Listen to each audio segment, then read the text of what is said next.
he is seeing this as his baseline. This is the first time I'm seeing a naked body in my life of a woman. Wow. And she has no head.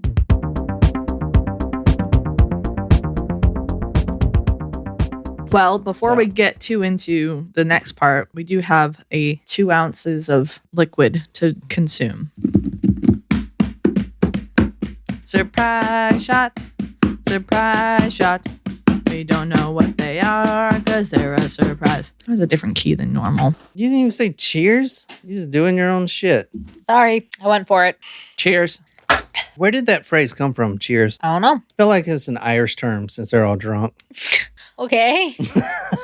I think it's supposed to be like well wishes. Like we're taking this, like you're like, because we always cheers people and it's like wishing them. Yeah, that makes sense. I don't know. I forgot how good that tasted. Yeah, that's what she said. And I was like, oh my God, stop. Just keep going with the story, please. Before or after the yeast infection? Well, I just want to know, like I know you're talking about, I know I started to say this. I'm just intrigued by the fact that he was spooked by this notion that Christ saved this girl because, like, as a Christian, as a Catholic, like, I always, like, if, you hear of people encountering demons and the devil, and they always call on God or one of the saints or Jesus or Mary, whoever, to help them during that time. And instead of calling on Satan to help him like strengthen himself, he got spooked and ran away like a little pussy. So you'd rather him stay there and finish the job? No, but I'm just saying, like it's interesting that he was more afraid of Jesus, God, whatever, than feeling like he had Satan to back him up. No, all right. So growing up, he knew that Satan could never win. Yeah, Satan has his back, but at the end of the day, he knew that Satan. So this guy. Then what's the point of worshiping him if you know he's not going to win? If he's going to lose, yeah. What's the point? Who wants to worship a loser, Take a guess. How many head wounds do you think this guy had? Wounds or like injuries? Head injuries. 7, because that's, I think, where I'm at, or 8. Does anyone else out there believe that the serial killer and head injury thing is related? I don't know. Personally, I don't know. Like, it seems like... No, because I'm not a serial killer. Yeah. Most serial killers start around their late 20s and where your age is now. So you still have a chance. I think the best place to start this is May 4th, 1975. We're going to 3024 Fruita Street. This is in El Paso. So remember this, 3024 Fruita Street. We're in Texas right now. Everything's bigger in Texas. This is apparently where we're going. All my exes live in Texas, but so it must be empty. Do you know who's... God, does this drive you nuts? Like, these trash dumpsters are not put them straight. Oh, what the fuck? Like, who does that, dude? Oh, where are you at, Jen? I'm right here, dude. There you are. Can you see my face? No, here, this way. So this is used to be an apartment building. 1972. We're going to Fruitas Avenue, and God, look at this mega church. God, I wish I owned a mega church. I don't. Can you please keep going with the story and stop talking about your religious cult fever? Is that the whole purpose? The whole point of his dream is that he's gonna start a cult now? Help us. So it is 1975. Richard Ramirez is 11 years old at this point. Little Richie. Now, Little Richie growing up was quite a looker. He was a pretty good looking boy. And even Whitney Bennett, that we just talked about. Said he was attractive or good looking. Yep. But let's try to figure out how he became that way. So he has this older cousin, Miguel Valles. And I talked a little bit about this. He's also known as Mike. Mm-hmm. But this man served in Vietnam, a special forces soldier, and he served with distinction. Miguel, not Richard. Correct. Miguel, his cousin. But this cousin is extremely influential on young Richie. So at this point in the story, May 4th, 1975, Miguel's 2 kids are there, and Richie is in the basement. They're all down there playing pool. Richie goes up to the refrigerator to get like an ice cold one, and he sees a revolver sitting in there. And he's like, what is this revolver? Like, why is this in here? This is weird. Miguel said that he's he's just keeping it cool because he's about to use it. About to use it. He says, all right, I guess. What Richie didn't know is Miguel, who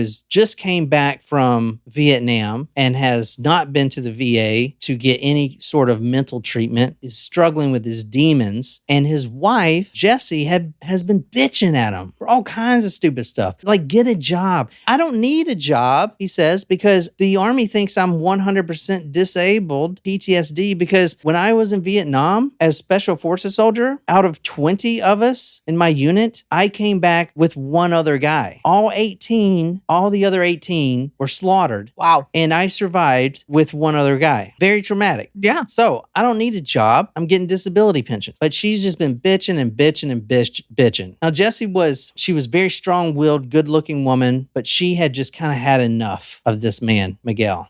So at this point, he sees this gun in the fridge and he's like, what is this? Like, what is this for? Also, like, why is it in the fridge? Yeah. Well, I did look that up. There is no effing reason, because that shocked me too. I was like, why? I've never heard anyone keeping a gun in the fridge. The only reason I found was people that have guns all over the house. They put one in the fridge, kind of like someone hiding their money in the fridge, right? People hide money in the fridge? Freezer. Apparently, yeah. Really? So if someone breaks in, you have a gun, you pull it out the freezer. But there's no other benefit to it. It even is detrimental to it because it can grow mold. I would imagine. It's bad like for some it. humidity and all that nonsense. And the freezing of the bullets actually make them less effective. So I was like, what the fuck? Why was this being here? But either way, Jessie comes downstairs and she has all these groceries in her hand and she just starts bitching. Now, keep in mind, his two little kids, 2 to 3 years old, are down there. Richie, which is about 12 years old at this time, playing pool. They're all just kind of shooting the shit. Jessie comes down bitching. You need to get a job. Why do I have to go to a grocery store? Look at all this stuff I'm carrying. You didn't even help me carry it in. And Miguel says, wait a minute, honey. Just 1 second. He goes into the fridge. He pulls out that revolver and he points it right at Jessie. Right at her head. Now the kids are watching. Richie's watching. And Jessie's like, whatever. What are you going to do with that? You're not going to do shit. You're not going to fucking do shit. You're not going to shoot me. Like, I'm tired of this shit. And all of a sudden, he pulls the trigger. Boom. Wow. Shoots her right in the forehead. The bullet entered just above her lip and exited the back of her head. Dead, she hit the ground hard, a finger of blood squirting from her wound as her body shook, trembled, and quaked in the death's final embrace. So that was his older cousin. Richie was right there when he saw that. I mentioned in a previous episode that Miguel would show Richie these Polaroids of his time in Vietnam when he was raping these Vietnamese women. And we're going to get into that now. But he just witnessed this woman get shot right in the head. Boom, fell over dead right there. I mean, at 12 years old, you know, that is not normal. Now, he would spend 4 years, Miguel would spend the next 4 years of his life in a mental institution. But ultimately, a few years later, he was let out because he was incompetent to stand trial. He was a war hero. He, decorated war hero, had a lot of respect, and he had a lot of problems. He didn't go to the VA for mental treatment, and he needed it. So this was a fluke. So now the cousin who Richie looks up to just basically got a slap on the wrist for shooting his wife in the head right in front of his kids. So you see this article, a couple articles I found about this. Woman critical, husband in jail. Miss Josefina Valles, 3024 Frutas Avenue, lay in critical condition today at Thomason General Hospital with a pistol wound to the head. Her husband, Miguel Angel Valles, 25, was in jail charged with aggravated assault. And neighbors called police after they heard a shot and heard Valles screaming, "I've killed my wife." Suspect found mentally incompetent for trial. For the second time, a district court jury has found Miguel A. Valles mentally incompetent to stand trial on felony charges, this time on a charge of murder in a fatal shooting of his wife, Josefina. So he was sent for treatment, and he basically a slap on the wrist for doing that. Isn't that nuts? Yeah. So let's just know that Miguel, the older cousin, had a lot of influence on young Richie. Now I'm going to go through his background kind of quick. Okay. All right, because this is the boring part. But Richie was the last born of 5, 3 boys and 1 girl. The father, Mexican, extremely religious of the Catholic faith. The first son, Reuben, was born sickly. Now, Now, this is what I found about this family, the Ramirez family, where they were born, and they lived in Juarez, Mexico, but they moved to El Paso. Where they were born and where they eventually moved was real close to where the U.S. was doing nuclear testing for nuclear bombs. Got it. And at the time, the U.S. said, no, don't worry about it. This isn't going to affect you, your kids, or whatever. But now we know that the radiation fallout, which means the radiation carried by the wind and the air, did affect many families. And many families were born with children born with defects of all sorts because of the radiation fallout. So the first two sons were born sickly and deformed. Reuben was just very sickly born. The next son, Joseph, had Ramirez disease, which is very painful. The bones actually grow curved. So the bones are curving as they're growing. That's got to be extremely painful. Yeah. You know, as you're getting older, your bones are curving. Oh my God, right? Holy shit. He was actually put in an incubator, and the family praying to a priest and praying to Jesus Christ every night. Reuben was supposed to die, but thanks to God, God saved him. All right. Now, like I said, living in El Paso and around the area in the 1950s was very common to have multiple diseases like that. Looking at the father's life, Julian, looking at his life, he did everything he can to live the American dream. They were born in Juarez, and he worked his ass off, and his dream was to marry a beautiful woman, which he did, and have some sons, which he did. He had 3 sons and 1 daughter. But however, once he gets to El Paso, gets his immigration license, he starts to see the American dream isn't what it's cracked up to be. And the U.S. doesn't treat the Mexican Americans the same. And they're working so hard doing stuff like laying railroad track and stuff like that. And they're still struggling. It's really hard to raise kids like that. It really took a toll on them. So at face value, Julian was a very good father, but the stress of trying to raise a family in these conditions, especially with sons that need surgery, like it seems like every son has these problems. It's too much.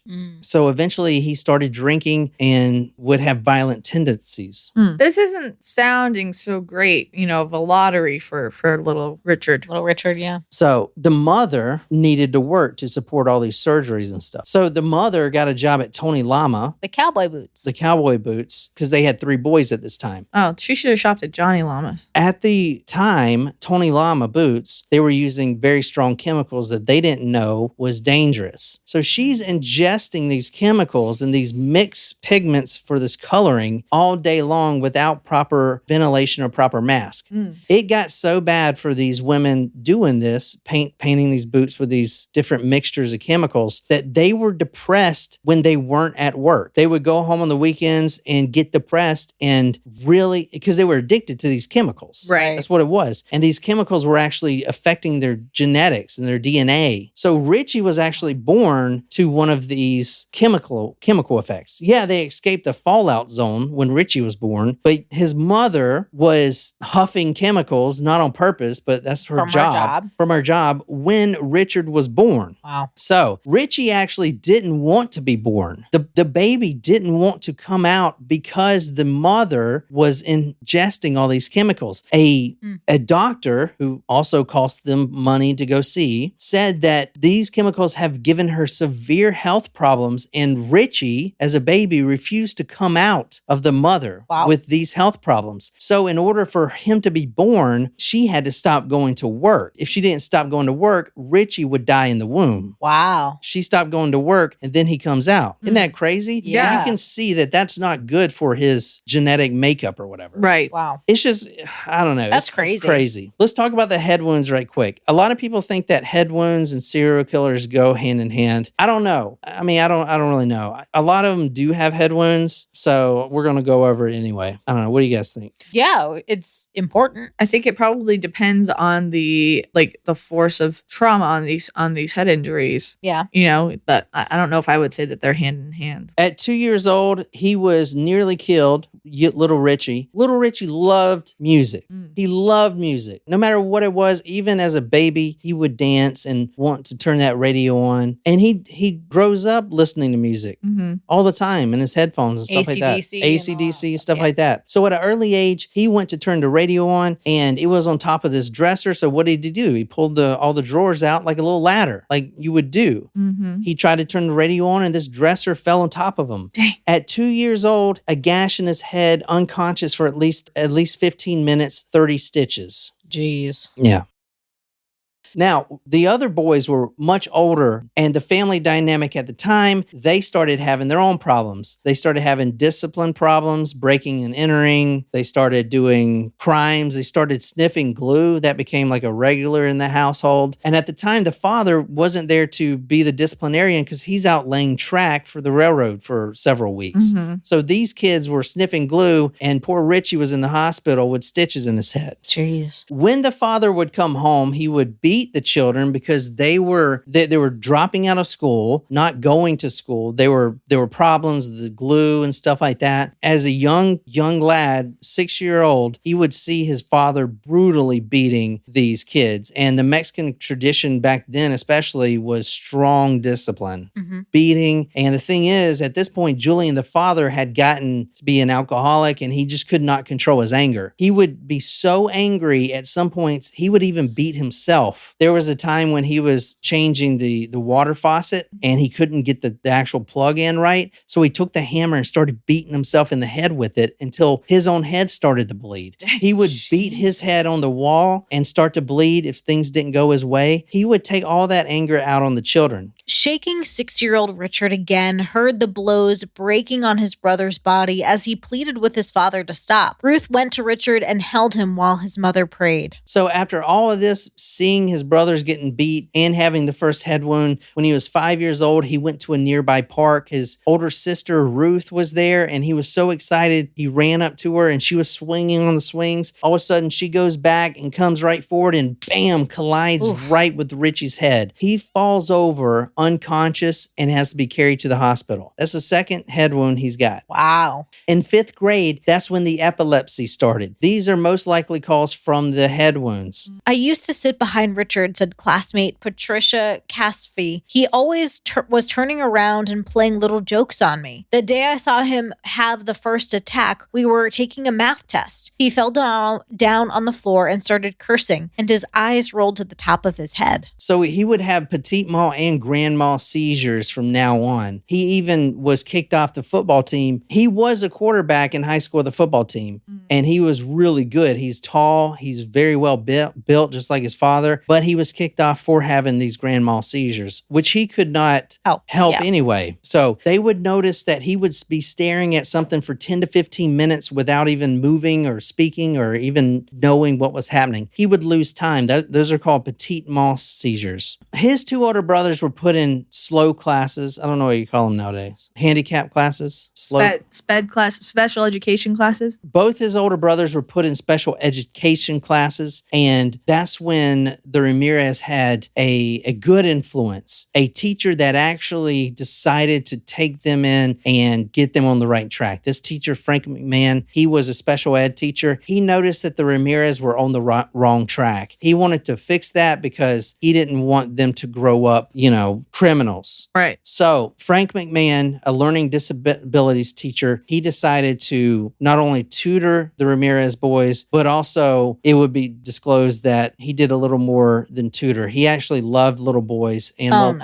he started molesting all the Ramirez brothers, including 8-year-old Richie. Oh no, I don't like that. A special ed teacher molesting his students. That's something. Now, what a human. That's what a human. All right, let's talk about his cousin Miguel, Mike. That's what they call him. Street fighter, big guy, intense anger problems. I said that out of 20 Special Forces soldiers, he was only one of 2 to come home. He has 29 known kills over there. He became such a big influence on Richie, and all the stories that he had overseas, he passed along. Mike grew to actually enjoy war. When the American soldiers learned that the Viet Cong believed they they wouldn't ascend to heaven if they lost a body part before dying, the soldiers began mutilating their bodies. It was not uncommon to see an American soldier with a necklace of human ears. The raping of the enemy's women was commonplace too, and Mike had more than his share of Viet Cong women. So under his bed, he had a shoebox filled with these Polaroids of him. For instance, one of them, like a series of 3. Let's say this is a series of 3. The first Polaroid would be of a young Vietnamese woman giving him fellatio. He's smiling and holding a 45 caliber revolver to her head as she's doing that. The second photo would be of him raping said woman, and these photos would be of her headless, without her head. So he would cut off the head. Oh my God. Little Richie, now 8 to 12 years old, especially like 11, like maybe like 10 to 12, let's say that, is when a boy starts getting these sexual feelings and masturbation or whatever. Mm-hmm. So he is seeing this as his baseline. Here's a woman getting raped. This is the first time I'm seeing a naked body in my life of a woman. Wow. And she has no head. Yeah. The next thing he would pull out is the woman's actual head. Miguel took 8 heads back with him. What? From Vietnam. They figured out how to shrink them. I don't know how they do that with like dehydrate them and shrink them. What? Oh, like the ones that they sell in the shops and stuff. He would cut off the heads of the women and use them as pillows, and he would show Richie their head. Sorry, the first thing, no, this is 10-year-old, this 10-year-old Richie. He is getting excited about women. There's a local girl down the street. He's like wondering, I kind of like her. I wonder what she looks like naked. And then Miguel comes back and says, hey, Richie, here's me getting a blowjob from this Vietnamese woman with a 45 caliber to her head. I'm smiling. Here's a photo of me raping said woman without her head on because I just cut her head off and used it as a pillow. And now, Richie, here's her actual head. Yeah, no wonder he became so fucked up. I mean, I would say that would have more to do with it than head injury, but what do I know? Yeah. So the first naked woman you see doesn't have a head. So if you need material to masturbate with as a child, the only material you have available are Polaroid pictures of one of your family members raping a headless body. It kind of, what does that do to your psyche? Yeah, you're effed up forever. Or here's a thought, like don't show your 10-year-old nephew, cousin, whatever family member doing, like don't show them that. Like Miguel told Richard once about killing, quote, having power over life and death was a high, an incredible rush. It was godlike. You controlled who lived and died. You were God. Now, you keep in mind, Miguel was a decorated war hero to America. He ain't no hero in my book after hearing this shit. Yeah, no way. But that's what they were doing over there, right? So some of them, yeah. The first time you see a naked woman, he was sucking off your older cousin's dick, and the next one, he is fucking her head or fucking her body without a head. And then, hey, I actually got her head. It's like show and tell. Richie's 10 to 12 years old, and now he's thinking of that pretty little girl down the street now without a head because he's so mixed up with his images with here. And like that's what he thinks is normal, right? Yeah. So really quickly, he developed these sexual fantasies at 10 to 12 years old of raping headless women because that's what he's seeing at the time. That was his porn at the time. And he started getting excited by all of his older cousin's stories, all the rape and stuff. He would actually go home and masturbate thinking of that. So, and all of it's like terrible rape stuff, right? Yeah. And now keep in mind, the whole family is extremely religious. I want to say this. When Miguel shot his wife in front of all the kids, the mother of Jesse tries to get the grandchildren from Miguel and the Ramirez family. Yep. They wouldn't give the grandchildren up to her because she was apparently crazy. She goes to a Mexican witch doctor, a black doctor, and casts a spell, a very powerful dark black magic spell on Julian, the father. Julian was very tall, much like Richard, very built, very good looking, perfect health, never had any health problems. As soon as she cast that spell on him, he falls ill and is basically an invalid. Oh, interesting. He goes to countless hospitals. He's lethargic. He can't do anything at all. He is just no doctor could tell what was wrong with him. Right. It was only when his wife goes to another Mexican doctor who practices white magic and pays a pretty penny to get a spell, that witch doctor visited him in the hospital and it's like, okay, yeah, there's a spell here. There's a spell on him. He actually got paid to release that spell. And as soon as he did it in the hospital, Julian, the father, got up like nothing happened. Like he was perfectly fine. Wow. So think about that so now. they're believing that there's good and evil, they're real. Exactly. So Richie is getting all this too as a young age. But here's the thing. They all grow up to believe Jesus, and this is the very important part, Jesus would not like me to be thinking about raping headless women. Okay. What part of Jesus would accept that? No part. Well, actually, if you like listen, like obviously he would prefer you not to want to do those things, but he accepts you at your flaws and he forgives. Like that's the whole purpose. That's what every prisoner who's ever murdered somebody says. Jesus forgives me. He is forgiving, but you have to actually want to repent to be forgiven. But I mean, like the thing is that like I get what he's saying. He's like, Jesus doesn't want me to do this, but like if you actually know anything, like they preach forgiveness and not in the Mexican Catholic religion. That you're talking about the Americanized religion. No, Catholicism is Roman Catholicism. So if I go rape and kill a bunch of women,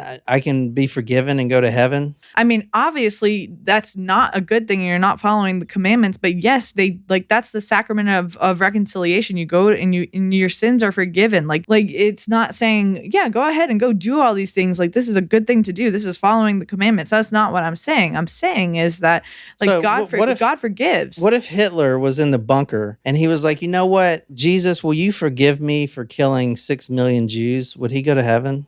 If he, I mean, like, I don't think that's for you to say, Jen. I think let's just walk away from this conversation and say, I think religion is flawed. I think as a 12-year-old boy, he thought that Jesus would banish him to hell. Well, yeah, I can see why, but I'm just saying, all right, yeah, walk away. I'm walking away.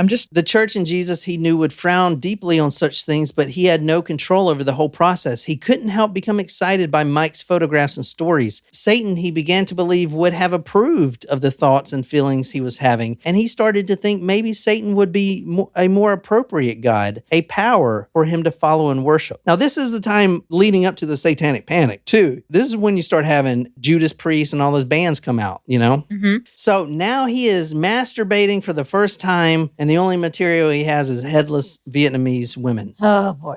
At the age of 10, he starts smoking weed, starts huffing glue like his brothers, you know? Now, I said the father was extremely violent sometimes and kind of teetered on discipline and abusiveness. There was a local cemetery called the Cordova Cemetery, and when Richie was young, 10 to 12 years old, his brothers are now 18, they moved out of the house, leaving old poor Richard there to get all the beatings. He quickly found out that he could hide whenever he needs to, and the only place his father would never think to look was in the cemetery. He began to sleep in the cemetery. He even lost his virginity in the cemetery. Interesting. So, and he thought something was magical about it. So that's basically his childhood. I know that was kind of boring. No, it was very interesting in that, kind of makes what he became less surprising. Let me talk 3 things right quick that sum up Richard Ramirez. All right, 3 things. 3 bad influences. Ruth, his only sister, married a guy named Roberto, who was a peeping Tom. He would he would walk around the neighborhood, and he was obsessed with peeking on women, taking showers and undressing. He eventually started taking little Richie with him. Peeping Tom. What's wrong with this family, including the little kids in their fucked up adventures? We know that Richie likes to do that. He's a prowler. Number 2, Mike. Killing, deviant sex, and hunting. Mike taught him all 3 of those things. He taught him how to sneak up on a victim, which he does so well. Yeah. He taught him how to kill a victim really quick, and he taught him about the deviant sex, like the no-head sex and shit like that. So you got Peeping Tom, you got killing and hunting and sneaking around from Mike, and then the brothers, his older brothers, taught him how to break and enter and steal from other people's homes. Those are the 3 things that make up Richard Ramirez, and you can pinpoint every one of them to his family members, teaching them each one of those things. Jesus. The closer he drew towards Satan, the more estranged he became from society, as well as his parents. Richard began to conceive of Satan as a friend and an ally he could be himself with, share his inner thoughts with, and not be judged by. But then who's to say what is evil? A man's beliefs are his own business. Neither the church nor anybody else has any right to tell you how to think and how to act. That's what real freedom is about, to be able to be who you really are, not what you are expected or supposed to be. His brother moved out of the house and started living in Los Angeles. Richie goes and lives with him for the summer and was obsessed. He knew he was going to be in Los Angeles, the city of celebrities, the city of angels. That's where he was going to make his haunting grounds, right there. And he would spend summer after summer there until he finally got on a Greyhound bus and moved there before he was 18. Living in LA, there was a guy named Anton LaVey who started the Satanic Church. He called on this guy, young Richie called on this man, Anton LaVey, and asked to meet him. He was so influenced by his writings that this man actually brought him into one of their meetings, their ceremonies. A little bit about Anton LaVey. He was a former circus promoter. Okay. So he knew the marketing of the circus and what people think and what gets people to, Want to ooh join and awe and stuff like that. So he went and did a ceremony with Anton LaVey, and it was basically a bunch of naked women and naked men and like a sacrifice of a woman. Not actually killing her, but kind of portraying it in some kind of weird ritual thing. After that, Richie was so shocked because he's still trying to battle with himself, good or evil. He called his mother and said Satan is trying to get a hold of him. The mother goes to the priest and even to another witch doctor and tries to pray that her son not be taken over by Satan. Wow. So this is like, religion is huge in this man right here. You know what I'm saying? Yeah. The thing about Satanism, no matter what you do, you don't have to ask for forgiveness. And it's so basically good is evil and evil is good. That's how Satanists think. If you kill someone, that's not bad. That's just as long as you're making yourself happy. It's more promoting yourself. If you want to kill someone, then do it. No one's going to judge you. You can be who you want to be. If you want to rape someone, do it. That's what the Satan religion believes in. And let me tell you about the first time he actually raped a woman. This was when he was 16 years old, and he's kind of a stout guy. He got a job at Holiday Inn and quickly would find himself pulling back the curtains and watching women, stalking them, even older women, and masturbating, watching them undress. He got bolder once, and very quickly he decided to get a universal room key and actually try to bind one up and rape her. And that was like his fantasy. He needed to have one of the women he'd been looking at through the windows and devised a plan. At the right moment, he would go into the room of a lone female, overpower her, blindfold her, bind her, and then have her the way he fantasized about constantly. The first victim, mid-20s, large breast and attractive. It was 1 a.m. She was in her bra and panties. He was only 15 years old. When she came out of the bathroom, he had already let himself in, was right there in the dressing closet, jumped on her, bound her, put his hand over her mouth and started ripping off her clothes. What he did not know is that her husband, a very large, quote, fierce, jealous Mexican man, was on his way back. He just went out to get something to eat at the canteen. As soon as he walks in, he sees that his wife is about to be raped by this boy that works at Holiday Inn. This man started beating Richard almost to the point of death. Wow. Too bad he didn't. Well, so that case was never tried because the couple was from out of town and they refused to come back to testify. Richard didn't know why he had these uncontrollable desires involving bondage and rape, but they were there and he had no say over their comings or goings, just like with the epileptic attacks. He knew they were wrong and were against the church, but they, to him, were bigger than the church, bigger than life itself, and not about to go away. So if you have these feelings, you can't just be like, okay, I'm not going to be, like if you're gay and you have feelings about other men, you're a man, you can't just be like, okay, I'm going to stop having these feelings. Right. Cold turkey. That is not how it works. No. So just like being gay, if you have feelings about rape and bondage, you can't just be like, okay, no more rape and bondage thoughts, because you can't do that. That's not how it works. Like in the Book of Mormon, turn it off like a light switch. You guys would have liked that. So, and that's basically his childhood growing up. He eventually started taking LSD, peyote, and other hallucinogens.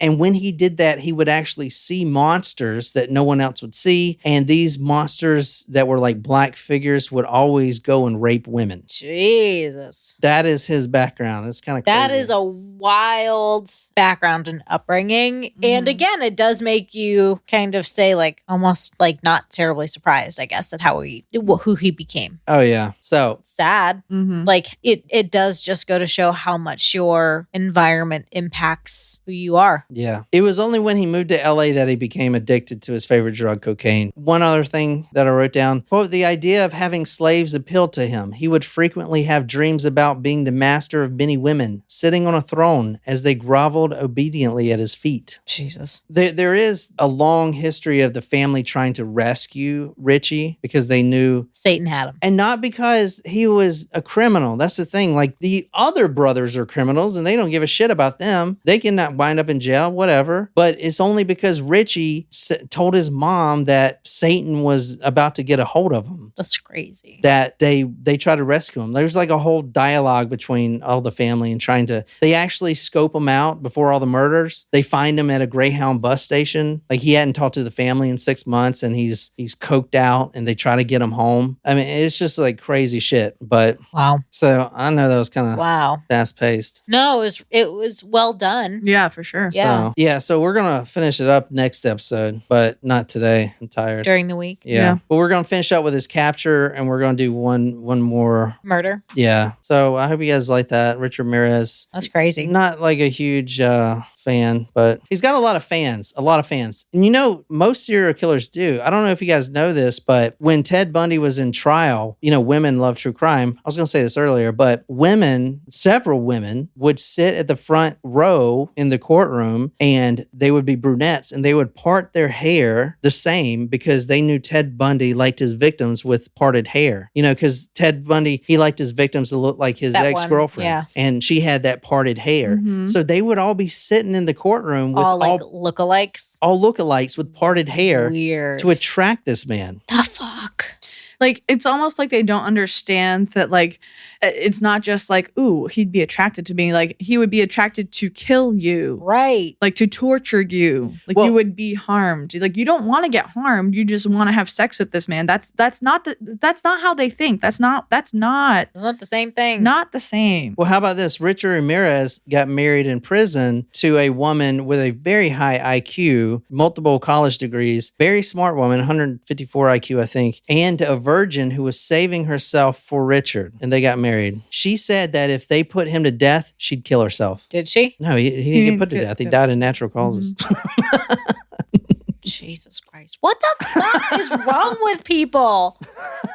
What? When you know, you know. So I don't know. I know that was kind of, I had to get the background in somehow. Yeah. No, I'm glad you went through it as disturbing as it was. Because it matters to know, like, how did this person become this person? And it's hard to hear because, like, he did awful, awful things, but his upbringing did not help. Like, it's like you feel bad that he went through everything that he went through, and it's like almost like he was groomed to become what he became. Yeah. But at the same time, he made those decisions. So it's like you feel bad for who he was, what he went through as a victim. But then he victimized other people, and I don't think that on one hand, yes, like it's like, okay, this is what you do. This is normal. But on the other hand, he was having these thoughts and was like, oh no, like Jesus wouldn't like this. And even if it's like Jesus or no power, whoever, like you have some inkling that like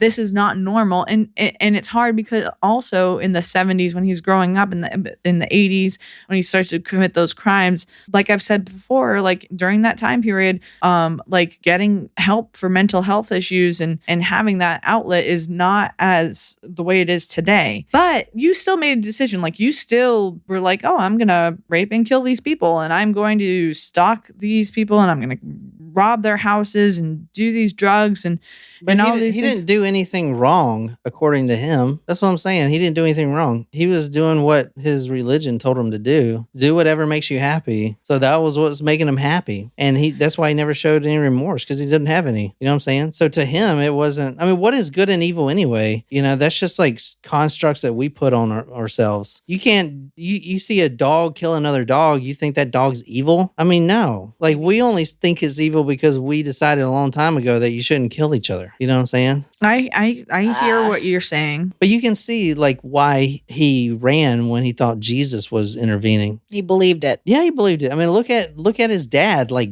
light one when the witch doctor healed him instantly. Yeah. So, Yeah. I mean, I don't know. That's crazy. It's tough. But at the same time, I don't feel sorry for the decisions that he made. I don't feel like I don't know. I mean, like I don't know. I don't know what else to say. I still don't think he's a good person. Anyway, so that is. And that's not to say. Now, I just want to before you sign off. I don't want people to think I'm being a hypocrite. I don't think he's a good person, but that doesn't mean that's not for me to judge. I'm not the judge. I'm not the final judge, but I don't think he's a good person. I also don't think he's a good person. How's that? Yeah, I don't know. I probably wouldn't hang out with him.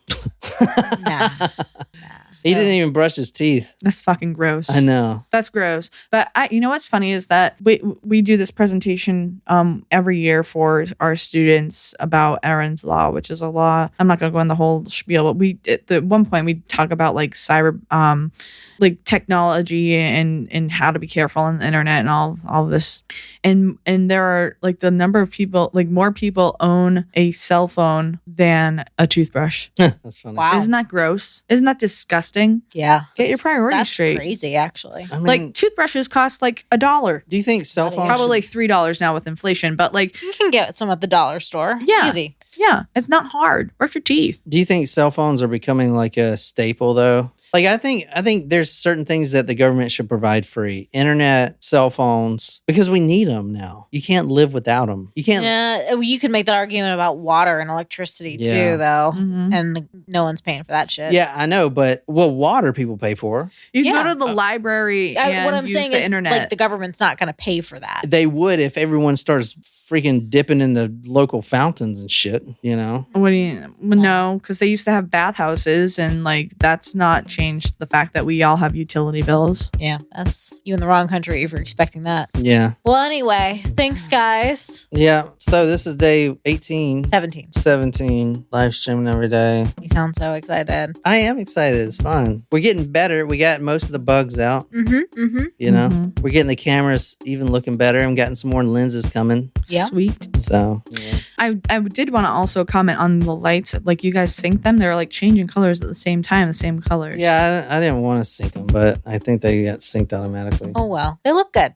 So anyway, all right. Well, I hope you guys enjoyed it. All right. All right. We'll catch you later on this week. Well, I guess tomorrow for some headlines. Yeah. So be sure to post them and we'll see you then. All right. Yeah, and we also got other episodes we got to do this week for you guys. So Yep. All right. Well, Wrapping up Richard Ramirez. until next time. Good night, you lovely, lovely people.